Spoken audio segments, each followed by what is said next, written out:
بسم اللہ الرحمن الرحیم۔ دیکھتی آنکھوں اور سنتے کانوں کو ہمارا سلام پہنچے۔ ایک طرف ہے سانحہ سیالکوٹ اور دوسری طرف ہے تقسیم ہند کے وقت ایک مسلمان افسر کے بیٹے کی کہانی۔ اگر ابھی تک آپ نے ہمارے چینل کو سبسکرائب نہیں کیا تو ہمارے چینل کو سبسکرائب کر لیں اور بیل آئیکن کو بھی دبائیں تاکہ نیکسٹ آنے والی ویڈیو آپ تک بر وقت پہنچ سکے۔ تقسیم ہند سے قبل لاہور کے مقامی مسجد کے امام ایک سرکاری افسر کے بیٹے سے پوچھتے ہیں کہ کئی دن سے علاقے میں خبر گرم ہے کہ آپ نے کسی کو اپنے گھر میں پناہ دے رکھی ہے، وہ کون ہے؟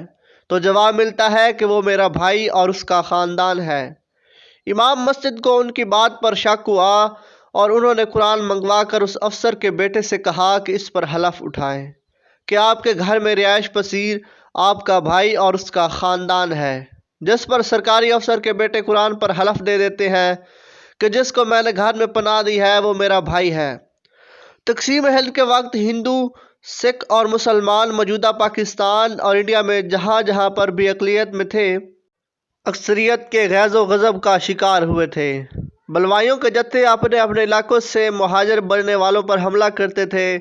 کئی خوش نصیب مہاجر اپنے علاقہ چھوڑ کر زندہ سلامت ہجرت کرنے میں کامیاب ہو گئے اور کئی اپنے جان و مال گنوا بیٹھے تھے۔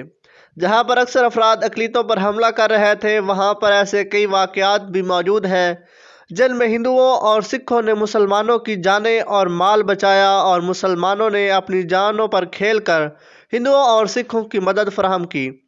لاہور کا واقعہ جس میں ایک مسلمان سرکاری افسر کے بیٹے قرآن پر حلف دیتے ہیں کہ ان کے گھر میں ان کا بھائی اپنے خاندان کے ہمراہ رہائش پذیر ہے، کئی برسوں سے انڈیا اور پھر امریکہ میں سینہ در سینہ سنایا جاتا رہا۔ اس واقعے کو امریکہ میں مقیم ڈاکٹر ترونجیت سنگھ بھوتالیا کو ان کی دادی نے سنایا تھا۔ ڈاکٹر ترونجیت سنگھ بھوتالیا نے اپنے بچپن میں یہ واقعہ اتنی مرتبہ سنا تھا کہ ان کو اس کے سارے کردار، علاقے اور مناظر ازبر ہو گئے تھے۔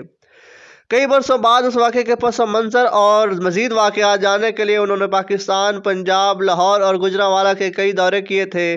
ڈاکٹر ترونجیت سنگھ بھوتالیا کہتے ہیں کہ حلف اٹھانے والے جھوٹا حلف نہیں اٹھایا تھا، بلکہ اس نے قیمتی انسانی زندگیاں بچا کر انسانیت کو زندہ کیا تھا، اور جس کے لیے حلف اٹھایا تھا وہ واقعی ان کا بھائی تھا۔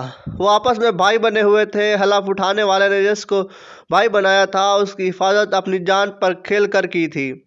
اس سے پہلے کہ ہم تقسیم ہند کے اس واقعے پر مزید نظر ڈالیں، پہلے دیکھتے ہیں کہ ڈاکٹر ترونجیت سنگھ بھوتالیا اور ان کا خاندان کون تھا۔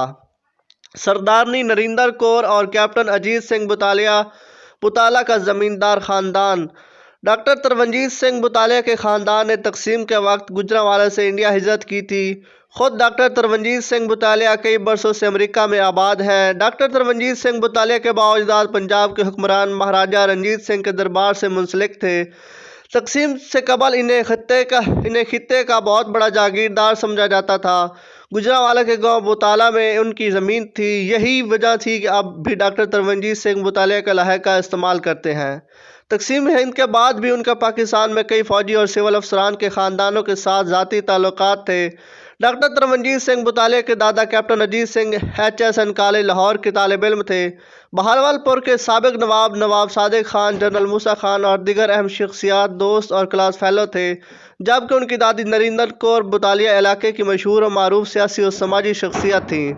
ڈاکٹر ترونجیت سنگھ بھوتالیا کہتے ہیں کہ مجھے میری دادی ہمیشہ تقسیم ہند کے واقعے اور قصے سنایا کرتی تھی۔ وہ بتاتی ہے کہ جب تقسیم کا وقت آیا اور فسادات شروع ہوئے تو اس وقت لاہور میں رہائش پذیر ایک مسلمان سرکاری افسر کے بیٹے اور ان کی اہلیہ نے 2 ماہ تک انہیں پناہ دی تھی۔ اس دوران پناہ دینے والا خاندان نہ صرف خود مشکلات سے گزرا بلکہ اس خاندان نے انسانیت کی وہ اعلیٰ مثال قائم کی ہے جس پر نہ صرف میں نے ایک کتاب لکھی ہے بلکہ اس خاندان کو تلاش کرنے کے لیے کئی سال کوشش کرتا رہا تھا۔ کتاب مسلمانوں سے رابطے کا سبب بنی۔ ڈاکٹر ترونجیت سنگھ بھوتالیا کہتے ہیں کہ میں نے اپنی تحقیق اور آباء و اجداد سے سنی ہوئی باتوں پر کتاب لکھی۔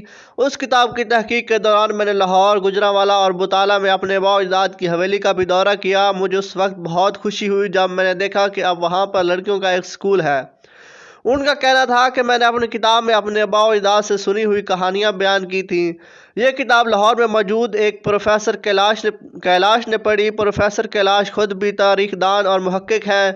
وہ بتاتے ہیں کہ میری جب ان سے ملاقات ہوئی تو انہوں نے مجھے بتایا کہ کتاب میں بیان کیے گئے واقعات کی بنا پر یہ خاندان مسلم لیگ سے تعلق رکھنے والے MNA محمود بشیر ورک کا خاندان ہے۔ ڈاکٹر ترونجیت سنگھ بطالیہ کا کہنا ہے کہ جس کے بعد میں نے محمود بشیر ورک سے رابطہ قائم کیا اور اس ساری کہانی کے حوالے سے کچھ زیادہ نہیں جانتے تھے، ماں سوائے اس بات کے ان کے باؤجداد نے تقسیم ہند کے وقت کئی ہندوؤں اور سکھوں کی مدد کر کے ان کی جان بچائی تھی۔ ڈاکٹر ترونجیت سنگھ بطالیہ محمود بشیر ورک کے ساتھ اس ملاقات کے حوال بیان کرتے ہوئے کہتے ہیں کہ جب میں ان کے پاس پہنچا تو ایک MNA کی عاجزی ہی نے سب سے پہلے مجھے متاثر کیا۔ میں نے ان سے پوچھا کہ آپ کے خاندان میں کوئی سرکاری افسر تھا تو انہوں نے بتایا کہ ہاں، ان کے دادا صبح خان تقسیم ہند کے بعد لاہور میں تحصیلدار تھے۔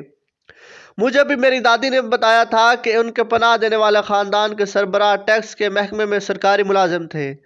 پھر میں نے ان سے پوچھا کہ آمنہ بیگم کون تھی؟ یہ سنتے ہی بشیر ورک کی آنکھوں میں آنسو آ گئے۔ ان کا کہنا تھا کہ جب میں اپنی دادی کو بچانے والے اور مدد فراہم کرنے والے محسنوں کی اولادیں سے ملا تو اس وقت بے اختیار میری آنکھوں میں آنسو آ گئے تھے۔ یہی حال محمود بشیر ورک کا بھی تھا۔ اپنی جانوں کو خطرے میں ڈال کر دوسروں کو بچانے والے عظیم لوگ تھے۔ اگر میرے دادا دادی زندہ نہ رہتے تو ظاہر ہے میں اور میرا خاندان بھی اس دنیا میں نہ ہوتا۔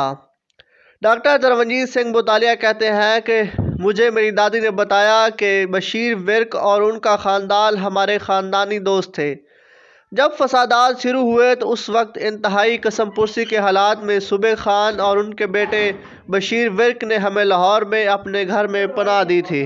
ان کا کہنا تھا کہ یہ وہ حالات تھے جب آج کے پاکستان اور انڈیا میں موجود اکثریت اقلیتوں کو تلاش کر کے نقصان پہنچا رہی تھی۔ صورتحال یہاں تک تھی کہ دونوں اطراف میں موجود اکثریت کے لیے بھی کسی اقلیت کو پناہ دینا ممکن نہیں رہا تھا۔ ڈاکٹر ترونجیت سنگھ بطالیہ کا کہنا تھا میرے دادا دادی 2 ماہ تک لاہور میں صبح خان کی سرکاری رہائش گاہ میں چھپے رہے تھے۔ اس دوران آس پاس اور پڑوس میں یہ بات پھیلی کہ سکھ یا ہندوؤں نے صبح خان کے ہاں پناہ حاصل کر رکھی ہے، تو مقامی امام مسجد نے صبح خان سے باز پرس کی تھی۔ بشیر ورک نے جھوٹا حلف نہیں اٹھایا تھا۔ انہوں نے میرے دادا کو بھائی بنا رکھا تھا، 2 ماہ تک بھائیوں سے بڑھ کر ان کی حفاظت کی تھی، یہاں تک کہ انہوں نے سکھوں کی مذہبی روایات کا بھی پاس رکھا تھا۔ مسلم لیگ نون کے رکن قومی اسمبلی محمود بشیر ورک کا کہنا تھا کہ ڈاکٹر ترونجیت سنگھ بطالیہ سے ملاقات سے پہلے ان کے خاندان کے ساتھ ہونے والے واقعات کے بارے میں کچھ پتہ نہیں تھا، مگر یہ ضرور پتہ تھا کہ ہمارے آباء و اجداد نے تقسیم ہند کے وقت اپنا فریضہ ادا کرتے ہوئے ہندوؤں اور سکھوں کی جانیں بچانے میں اپنا کردار ادا کیا تھا۔ جب تقسیم ہند ہوئی تو اس وقت میں کم عمر تھا، مگر اس وقت کی یادیں ابھی بھی تازہ ہیں۔ ہمارے گاؤں ابن والا اور ارد گرد کے گاؤں دیہات میں سکھ اور ہندو بڑی تعداد میں آباد تھے۔ سکھ زمینداری کرتے تھے، ان میں بڑے بڑے زمیندار بھی شامل تھے، جبکہ ہندو کاروبار کرتے تھے، زیادہ تر ساہوکاری یعنی سود پر قرض دینے کا کام کرتے تھے۔ ان کا کہنا تھا کہ ہمارے ارد گرد کے دیہاتوں میں مسلمانوں کی تعداد زیادہ تھی، مگر سب مل جل کر رہتے تھے، ایک دوسرے کے ساتھ اتفاق تھا۔ ہمارا گھرانہ اور برادری بھی علاقے میں زمینداریاں کرتے تھے۔ میرے والد محترم بشیر احمد ورک اس کی دیکھ بھال کرتے تھے، جبکہ دادا محترم چودھری صبح خان تحصیلدار تھے۔ محمود بشیر ورک کا کہنا تھا کہ تقسیم کے دن جیسے جیسے قریب آتے جا رہے تھے ویسے ویسے تناؤ پیدا ہو رہا تھا۔ میں دیکھ رہا تھا کہ والد محترم مجھے کچھ متفکر رہتے تھے، گاؤں کے لوگوں کے ساتھ زیادہ سے زیادہ بات چیت کرتے تھے، اب ہر وقت اپنے ساتھ اپنا اسلحہ رکھتے تھے۔ یہ 12 بور بندوق اور ریوالور ہوتا تھا۔ اس زمانے میں ریوالور ایسے ہی تھا جیسے آج کا ایٹم بم۔ محمود بشیر ورک کا کہنا تھا کہ جب تقسیم کے دن بالکل قریب آ گئے اور تقسیم کا اعلان ہو گیا تو اس وقت یہ خبریں سننے کو مل رہی تھیں کہ لوٹ مار کا بازار گرم ہو چکا ہے، مسلمان، ہندو اور سکھ لڑ رہے ہیں۔ اس صورتحال میں میرے والد محترم نے گاؤں میں اعلان کیا کہ ہمارے گاؤں میں رہنے والے ہندوؤں اور سکھوں کو کوئی بھی نقصان نہیں پہنچائے گا، ان کی جان مال اور عزت کی حفاظت ہماری ذمہ داری ہوگی۔ والد محترمہ نے باقاعدہ پہرے داری کا نظام نافذ کر دیا تھا، جہاں پر مسلمان تو ہوتے ہی تھے، مگر گاؤں کے سکھ بھی اگر سکھ حملہ کرنے کی کوشش کرتے تو ان کا مقابلہ کرنے کے لیے تیار ہوتے تھے۔